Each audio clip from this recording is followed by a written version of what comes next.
প্রায় 4 বছর পরও এসটি জিটি পরীক্ষার্থীরা পেল না তাদের ফলাফল। 2022 সালের এসটি জিটি পরীক্ষার্থীরা ফলাফল প্রকাশ না হওয়ায় আজ শিক্ষা ভবনে এসে বিক্ষোভ দেখায়। পরবর্তীতে টিআরবিটি চেয়ারম্যান উপস্থিত না থাকায় কন্ট্রোলার অফ এক্সামিনেশন শশাঙ্ক ঘোষের সাথে দেখা করেন প্রার্থীরা। ভানুচন্দ্রের রিপোর্ট, আসাম প্রাইম নেটওয়ার্ক। 2026 পর্যন্ত আমাদের কোনো রেজাল্ট পাচ্ছি না, সে কারণে আমরা এখানে বারবার, শুধু আজকে একদিন নয়, আমরা বারংবার আমরা এখানে এসেছি, প্রায় 20 বার মতন আমরা এখানে এসেছি, কিন্তু আমাদের রেজাল্টটা পাওয়া যাচ্ছে না।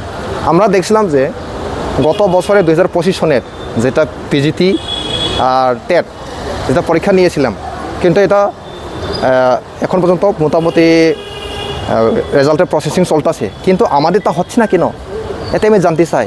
আমি অনুরোধ করছি টিআরবিটি চেয়ারম্যান এবং টিআরবিটি জয়েন্ট ডাইরেক্টর আছে আমাদের, আমি ওনাদেরকে অনুরোধ করছি আমাদের রেজাল্টটা দেওয়ার জন্য। কি কারণে আপনাদের রেজাল্ট বিলম্ব হচ্ছে? আমরা তো এটা তো কইতে পারি না, কিন্তু আমরা অনেকবার আসার পরেও যে বলি যে আমরা দেখা যায় কী করি এই বলতে বলতে আজ পর্যন্ত প্রায় 4 বছর কাছাকাছি হয়ে গেছি। কিন্তু আমরা 2022 সনে যে পরীক্ষাটা দিয়ে আমরা এমন কি দোষ করেছি যে আজ পর্যন্ত আমরা রেজাল্ট পেতে হচ্ছে না। আমরা চেয়ারম্যান স্যার এবং ডাইরেক্টর স্যারের কাছে আমরা পায়ের নিচে অনুরোধ করে বলছি, আমাদেরকে দেখেন, আমাদেরকে চোখের নজর দেন। আমরা ভুক্তি হচ্ছে এখন আজ পর্যন্ত অনেক দিন ধরে। 2022-এর এসটিজিটি সবাই যে এসেছি, আজকে এই ঠান্ডার মধ্যে আমাদের আসতে হচ্ছে দিনের পর দিন। 2022 থেকে এখন অবধি আমরা শুধু আসছি, আমরা তো কোনো প্রতিক্রিয়া পাচ্ছি না। আমাদের দুষ্টা কোথায়? বিএড করে আমাদের পরীক্ষা দিতে হবে যোগ্যতা অনুসারে, সেই যোগ্যতা আমাদের সবাই আছে, তাহলে কেন আমাদেরকে ঝুলিয়ে রাখবে? ওরা রেজাল্টও পাই, আমরা রেজাল্টটা পাওয়া তো আমরা অধিকার, সেটা আমরা রেজাল্টটা পাবো, তাহলে রেজাল্টটা কেন দিচ্ছে না? 2022 থেকে 26 পর্যন্ত যদি একটা পরীক্ষার প্রসেসিংই শেষ না হয়, তাহলে আমাদের পরীক্ষাটা দিয়ে কী লাভ? তারপরে সেম পরীক্ষা আবার নিচ্ছে এসটিজিটি, দ্বিতীয়বার আমরা আবার দেব। মানে আমরা একবার কষ্ট করে পরীক্ষা দিয়েছি, পাস করেছি, আমরা সেম পরীক্ষা আবার কেন দেব? এটা কি 5-6-এর পরীক্ষা যে আমাদের পরিশ্রম করতে হয় না?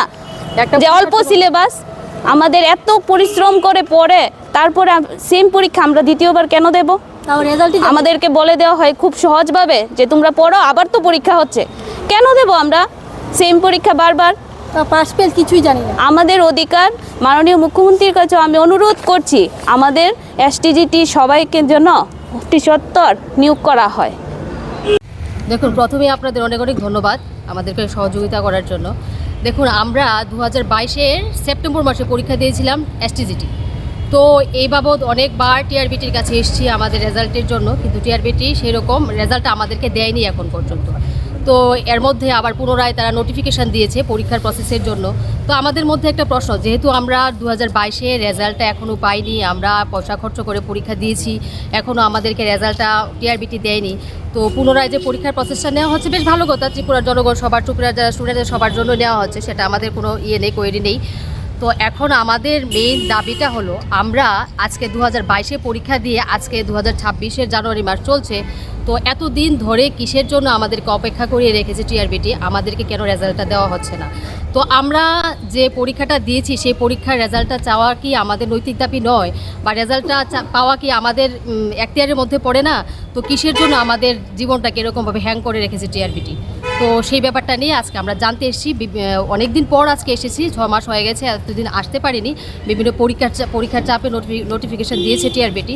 তো এখন আমাদের একটাই প্রশ্ন, একটাই টিআরবিটির কাছে আমরা জানতে চাইবো যে আমাদের রেজাল্টটা কেন এখনও দেওয়া হচ্ছে না, আর আমাদের রেজাল্টটা যেন অতি সত্বর দেওয়া হয় সামনের পরীক্ষার আগে যেন আমাদের রেজাল্টটা দেওয়া হয়। এই রেজাল্টের দাবিতে আমরা আজকে টিআরবিটি এসেছি।